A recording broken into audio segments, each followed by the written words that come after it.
Good afternoon, world of YouTube. By the time you see this, this will be a few days later because I'm having a pretty good day and I feel well. So I got up, got dressed, and I decided to make a video. So like I said, it could be a week from today or whatever, but I'm filming this early. And as much as I didn't want to, I am going to go back to talking about living with cancer. I feel like it's a depressing subject, so I try not to talk about it much, and I surely don't want anyone thinking I'm looking for pity or whatever. But there really is truly a lot going on, not just with me, but with people that I love and care about and know personally. And so I feel like cancer has just kind of taken, it's taken the front line of my life right now. And so, yeah, I'm going to talk about it. Living with it. Truly living with it, because honestly, since October, that's what I feel like I've been doing. I have been battling and living with this disease almost on a daily basis. And the person close to me in my family, their cancer has reawakened, and it's not good. It's metastatic and it's in the liver, and it's not good. So it just brings it to the forefront of my mind, like how we choose to live with it. There's so many comments that I see from people living with this and battling cancer from other people. And, I'm just going to come out and say it. You may or may not agree with me, but I've been doing this illness, near 13 years now. And so I'm going to come out and say it because it's bothered me from day one. It probably bothers me more now. But when you're battling, cancer, pretty much any illness, anything you're going through when you're battling it, you will always have that sector of people that come out and say, oh, you've got this. You've got this. You're going to be fine. You're going to beat this. And it's just so casually put out there. To me, I take it as an insult. And I've stopped posting a lot about my disease, like on, my Facebook or anywhere on social media, because I don't want someone saying that to me, because it may end up really ugly. We don't have this. We will never have this. This will kill us. And for anybody fighting not just cancer, but, dementia, ALS, other illnesses, saying you've got this is just... Please, just pass that up. Don't do it. It's so, like I said, it's just like a blatant in your face. Well, I don't know what to say, so I'll just say this. You're better off saying nothing, or say something like, how can I help you? What can I pray for? Can I drop off a meal if you happen to live close? Can I help financially? Whether you can do a lot or a little. It could be something as simple, look, could I fill up your car with gas today to get to doctor appointments? We have got to stop as a people just doing this to those that are battling things. Battling anything is damn near tough, I'll tell you. Like right now, for me personally, I'm not just battling cancer and fighting to get my tumor markers down and get back to being stable.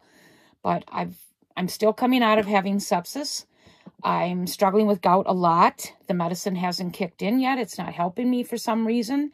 I've talked to other people, and they have said that it can take several months before the gout medicine will actually help.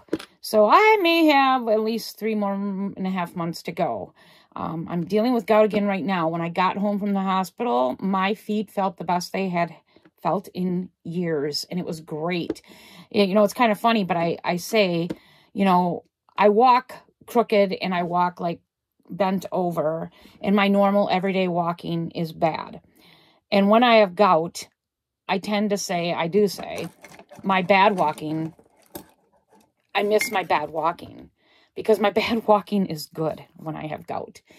Right now, the gout that I have is in areas on my foot where it's near impossible to walk.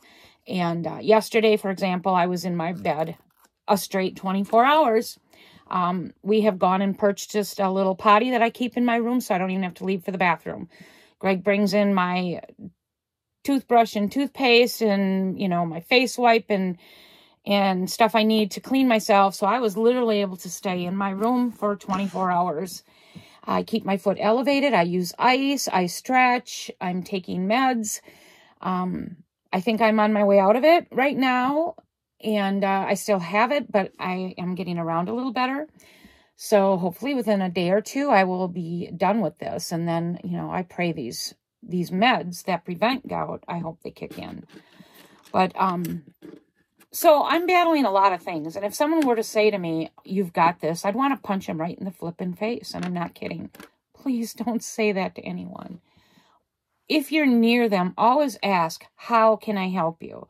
If you're going to pray for them, ask, how can I pray for you? What do you need me to pray for? You know, just saying, oh, I'll pray for you is another, it's just a blatant, flippant comment that holds no meaning. Let's be meaningful to those that we care about. Let's be meaningful to each other as human beings and help bear these burdens, because I'm telling you, it's tough. You know, it's not like, for me, it's not just cancer, it's gout. It's the after effects of sepsis. It's living on a 3-month basis again of how are my markers going to be at the end of April. You know, that takes an emotional toll. It's learning that those that I love are battling again. And then you start thinking, okay, which one of us is going to exit first? Because one of us we're both living with metastatic disease. And, you know, so it's so many things going on in our heads. And I don't know, those statements just really bug me. Flippant. That's what I'm going to say they are. They're flippant. And, you know, this person that I care about, he's been battling less than me. I might want to say 6 or 7 years. But it's, you know, it's metastatic. It's in his liver, and that's usually not good. One good thing is his tumors are small, so they're hoping they can cut them out and the liver regenerates. So, you know, let's pray that that gives him more time. We're not going to get a cure, but we can get more time. And for me personally, I'm going to be honest, I'm in a place where I'm trying to rediscover my fight. I feel like I've lost my fight. Not my will to live, but my fight. Like, I just don't have a lot of oomph in me. And I kind of think it's due mainly to the gout. The gout is crippling for me. I get it in my feet, and I'm getting it in spots where, like, there were a couple times I got it, and it was in, like, my toes or something, and then I could walk, you know, like you learn to walk other ways so that you can get around. Well, now it's almost like my gout got smart and said, oh, she figured it out. So now I'm going to put the gout in certain areas where no matter how she walks, no matter how she limps, crimps, whatever, this chick ain't walking. And that's where I'm at. It's coming up like the back of my ankle. It's coming up the side of my ankle, the top of my foot. It's, you know, it's in. So whenever you try to bend your foot to walk, it's just excruciating. So that's why I said I'm spending the majority of my time in bed. And I'm a person that likes to get out, even if it's sitting on my deck, even if it's taking a car ride to get a soda, or right now I'm on a hunt for owls. You know, that was one of my goals this year in 2024, is to see an owl outside of a zoo. So, I have not been out of my house since Friday. I believe this batch of gout was triggered by fried fish, because I went out for fried fish on Friday. And I now know 2 things that I cannot eat. Prime rib is one, and I believe fried fish. And I'm also thinking diet sodas may be a trigger. So I have now stopped. I haven't had prime rib in a long time anyway, but that's an easy one to let go of. I've given up prime rib. I'll be giving up fried fish, and I'll be giving up diet soda. So that's where I'm at. And hopefully, like I said, I'm on my way out of this little batch, and I'm going to be real careful. I felt so good when I came home from the hospital, gout-wise. I felt good. I didn't feel good sepsis-wise, but gout-wise, my feet were like new feet. And it was great. And it was great walking bad.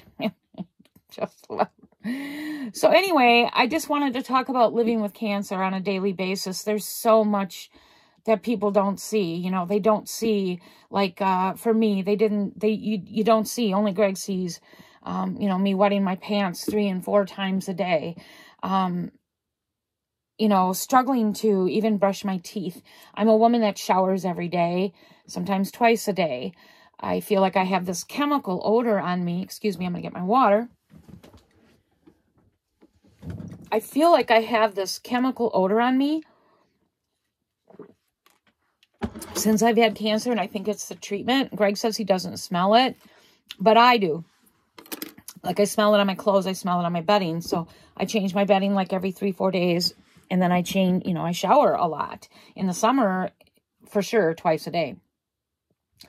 But, and that's hard. Showering for me is not easy. I have to use a shower chair. I have to climb over a shower the tub is too tall.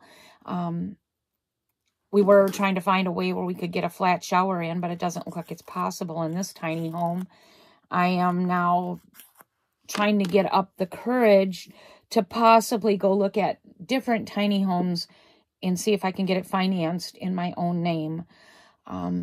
I hate to do that because I didn't want to accumulate any debt at this point in my life.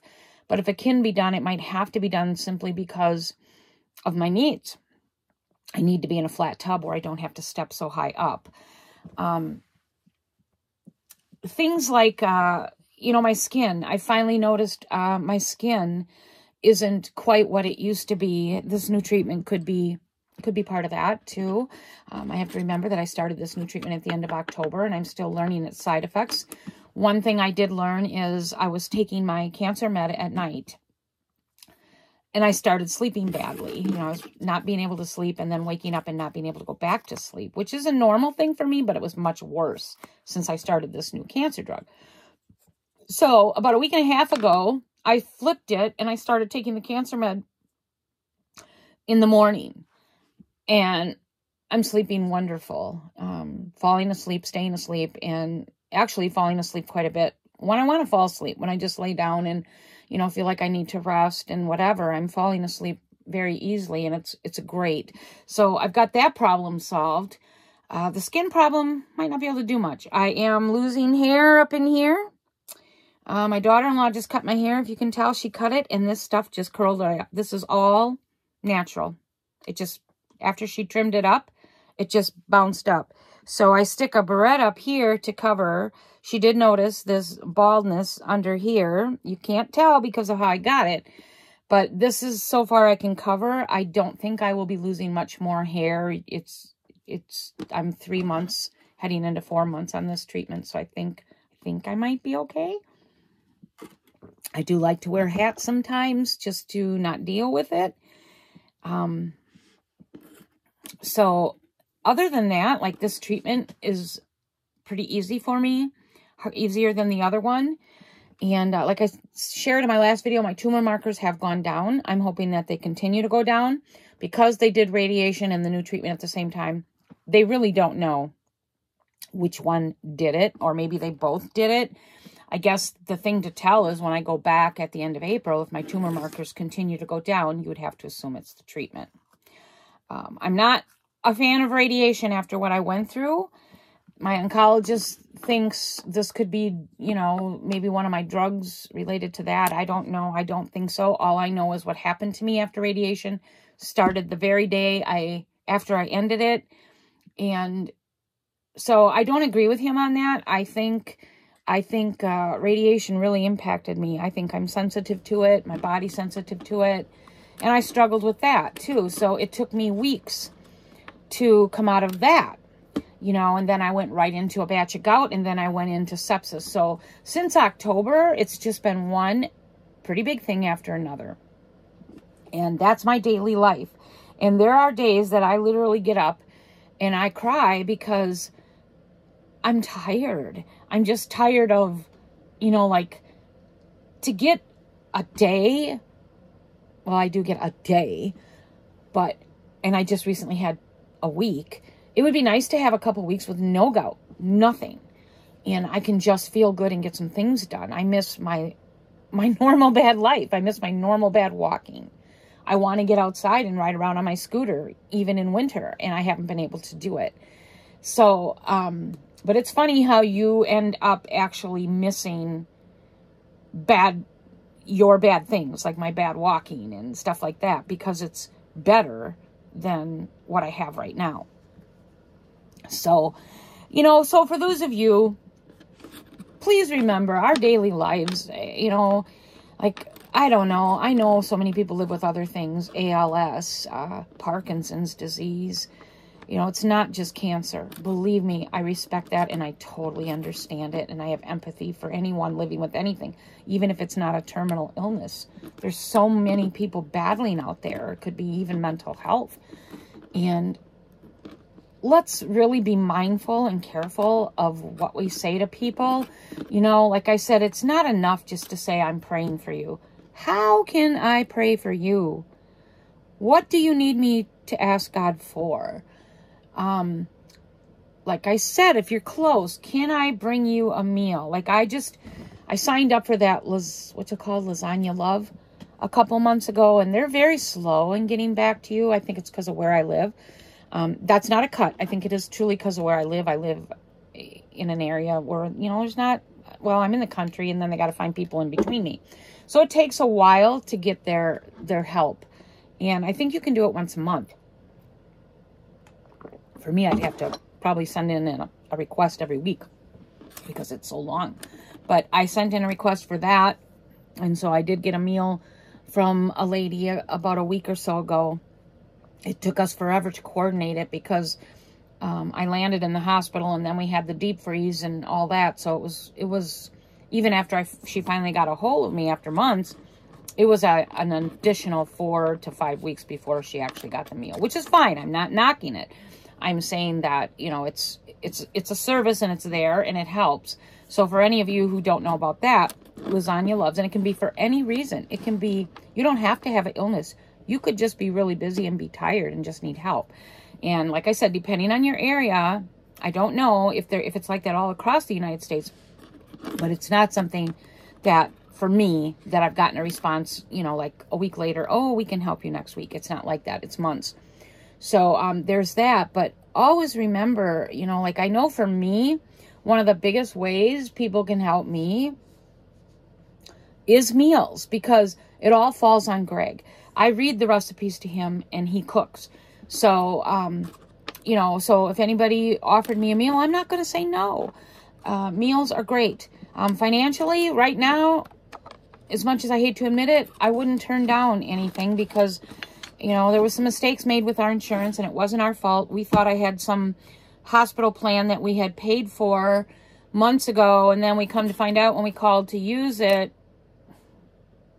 they were trying to get a hold of us because something wasn't right. And so, you know, we never got it. Whatever. So I'll have a hefty hospital bill coming, but I did apply for a grant through a place, and I'll utilize what I can. And then if I have to, I'll make payments till I die, right? That's all you can do. I'm not going to lose sleep over that. And I'm not going to do fundraisers because it's not like it's, you know, $100,000 either. But the biggest thing, like for me, is meals. Just something simple as, how are you?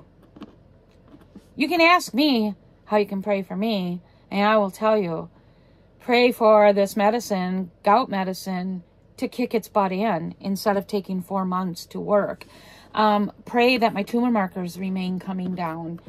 Pray that, you know, I continue to sleep well, because sleeping well is the best that you can have when you're battling anything. You know, not laying in bed, not being able to sleep because you're uncomfortable or sore or worried. So, for me personally, those are the things I would have to assume for most people, even that have a caretaker. The caretaker could use the meal, because then they don't have to cook. Like anything that anybody helps us with is something that Greg doesn't have to do. And I appreciate that, because honestly, everything I used to do, he's doing. And then he's still trying to work, and he's still trying to do his own thing. And he's also not the healthiest man. So anything that anybody does for us, like I said, truly helps him and keeps him from burning out. And I'll tell you, that is a hard thing for me, because those of you that know my story, and it's all here on YouTube, you can go back and read the videos. I haven't had the greatest marriage. I still don't know if I really, I don't know. He's not my favorite person on earth. Let's put it that way. I look at him sometimes and I still think I could beat the crap out of him for everything he's done. But I'm trying to put that aside and live in the moment of how he is as a caretaker, which is flippin' amazing. You know, this last batch of stuff I've had to deal with required me to get a potty, like I said, because I couldn't walk. And that to me was rough.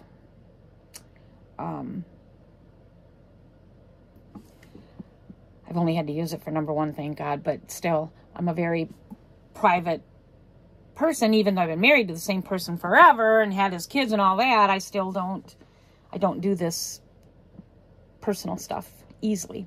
So broke down, got the potty, and then of course, you know, I have to ask for him to empty it because I get weird in case it gets knocked over or something. So those are huge things in a marriage. And I'll tell you, he just never makes me feel bad, never makes me feel ick.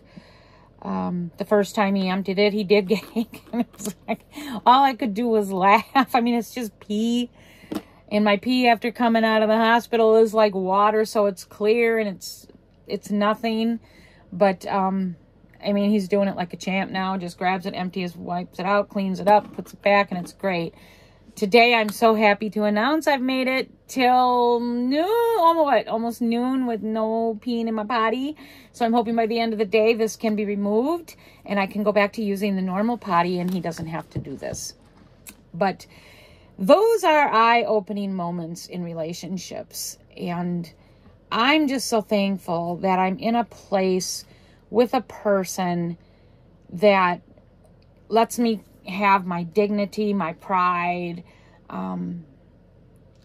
and just cares for me in such an honorable way. And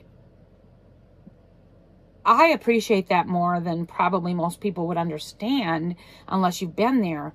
But I have seen many breast cancer online women friends whose husbands have treated them horribly, horribly. They let them know they were a burden. Some of them couldn't wait till they died. They were having affairs. As soon as they died, a lot of them were months away from remarrying. Awful, awful, awful, awful. And these women were literally online crying about how their husbands were treating them, and my heart broke because, you know, at that point, I didn't need much from Greg. So I didn't know what I was headed for, even though I never thought he would treat me bad. But my heart broke for those women because to be disabled and sick and know that you're dying and this person that you had your children with and you thought they loved you and they treat you like that, I can't even comprehend it.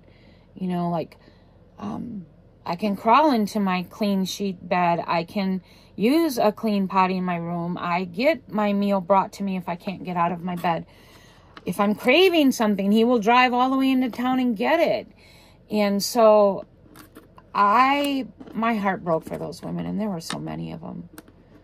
Just so many of them. So I'm blessed. I have to put this other crap aside that he did, and I have to live in these moments. So this is my video today. Truly living with cancer or any illness that you have. It's rough. I have empathy for you. If any of you that are watching this are living with anything that is a struggle for you, please comment. Let me know how I can pray for you, how I can think of you. And, you know, I'll let you know that I am thinking of you, and I mean this sincerely from the bottom of my heart. When I say I'm going to pray for you, I do it. And it's not just empty words. I don't use empty words. I try my best not to. You will never get a comment from me, "You've got this." You won't ever get that comment. But you also won't get the comment that cancer finally took so-and-so home. No. I could die today and cancer didn't get me. I got cancer. I lived well for my 13 years. I beat cancer. It didn't beat me. It might physically take me home, but it changed me into a woman that I'm really proud of. I hope God is proud of me. No, cancer didn't get me. Damn it, I hate crying. But anyway, on that note, like I said, if you're battling or living with anything and you would like some prayers or just someone to talk to, please leave it in the comments and know that you are truly not alone. There are a lot of us out there. There's a lot of us living with different things, and it doesn't have to be an illness. It could be a marriage. It could be a child. You have a child struggling. It could be a job. It could be anything that's causing you anguish. And I hope this video helps you understand a little bit more of what it's like living on a daily basis, for me, with a terminal illness. And today I feel pretty good. I'm still struggling to walk, but I'm up and about a little bit. So if I can find a way to get into my car, I'm going to get into my car and I'm going to go owl looking and maybe go get a very carefully selected something to eat, because I got to be careful. I don't want to trigger my gout. And I hope to get outside a little bit and smell the air and have a good day. Thank you for watching. Please subscribe. Please share my videos. And please remember, like I said, if there's anything that you would need me or like me to pray for you or think of you, please leave it in the comments.